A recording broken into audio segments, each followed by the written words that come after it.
মদিনার সাহাবীদের মধ্যে সবচাইতে গরীব সাহাবী ছিলেন সাইয়েদনা বেলাল রাদিয়াল্লাহু তাআলা আনহু। নিজের লজ্জাস্থান ঢাকার কাপড়টা ছাড়া তার কাছে দ্বিতীয় কোনো কাপড় ছিল না। সকালে যদি খাবার পেত, দুপুরে খাবার ছিল না, দুপুরে পেলে রাতের জন্য ছিল না, আজকে খাবার থাকলে কালকে নাই। মদিনার সবচাইতে গরীব সাহাবী বেলাল রাদিয়াল্লাহু তাআলা আনহু, লজ্জাস্থান ঢাকার জন্য শুধু একটা জামা ছিল, গায়ে দেওয়ার মতো কোনো জামা নাই। এই সাহাবীর মতো গরীব কোনো সাহাবী মদিনার জমিনে নাই। এই বেলাল রাদিয়াল্লাহু তাআলা আনহুকে বিশ্বনবী ডেকে বললেন, ইয়া বেলাল আনফিক ইয়া বেলাল লা তাখশা মিন যিল আরশি ইকলালা। ও বেলাল, আল্লাহর রাস্তায় দান করো, কারণ আমার আল্লাহর ধনভাণ্ডারের কমতি নাই। সাইয়েদনা বেলাল রাদিয়াল্লাহু তাআলা আনহু সবচেয়ে গরীব। শুনতেছেন? বুঝতেছেন? সবচেয়ে গরীব।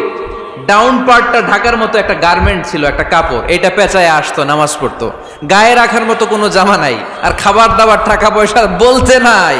ওই সাহাবীরে বিষ্ণু ইসা ইসলাম বললেন, আনফিক বেলাল, বেলাল তুমিও দান করো, তুমিও দাও, দানের হাতকে প্রশস্ত করে দাও।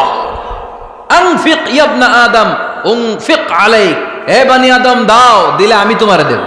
কেজির এটা হুজুরে দিয়ে দিলাম, এরপরে কেউ আমার 20 কেজি দিলে ওইটা ধরবো, ওইটা আবার আরেকজনরে দিব, এরপরে আরেকজন 30 কেজি দিলে ওইটারে ধরবো। কথা বলেন, কথা বলেন, কথা বলেন। এজন্য আল্লাহ বললেন, ইনফিকুনা ফিস সাররাই ওয়াদ দাররা। আমার মুত্তাকি বান্দার প্রথম গুণ, তারা সুখে দুঃখে সব সময় দান করে, দানের ধারাবাহিকতা সব সময় অব্যাহত রাখে। যারা সুখে দুঃখে সচ্ছল অসচ্ছল সব অবস্থায় দান করে, তাদের নাম হলো মুত্তাকি। মুত্তাকিদের প্রথম বৈশিষ্ট্য দান করে। আপনারা দান করেন তো? কিশোরগঞ্জের ভাইয়েরা সবাই করেন?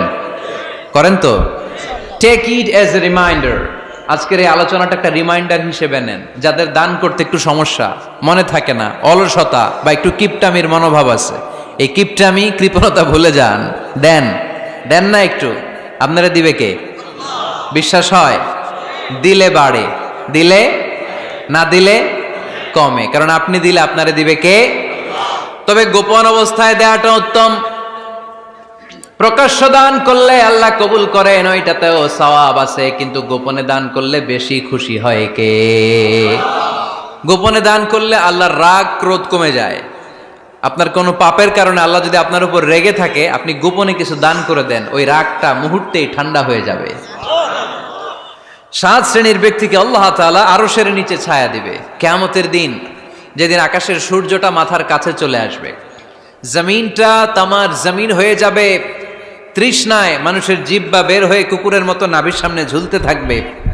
সূর্যের প্রচন্ড কিরণ আর তাপে মাথার মগজগুলো গলে গলে নাকের ছিদ্র আর কানের ছিদ্র দিয়ে ভাতের মাড়ের মতো টপ টপ করে বেয়ে বেয়ে পড়বে। আল্লাহর আরশের ছায়া ছাড়া সেদিন আর কোনো ছায়া থাকবে না। বিষ্ণু বললেন, 7 শ্রেণীর ব্যক্তিকে আল্লাহ তাআলা সেদিন আরশের নিচে ছায়া দিবে।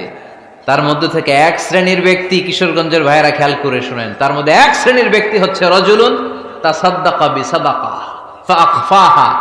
1 শ্রেণীর ব্যক্তি হচ্ছে ওই ব্যক্তি যে গোপনে আল্লাহর জন্য দান করে। হাত্তা লা তা'লামু শিমালুহু মা তুনফিকু ইয়ামিনু।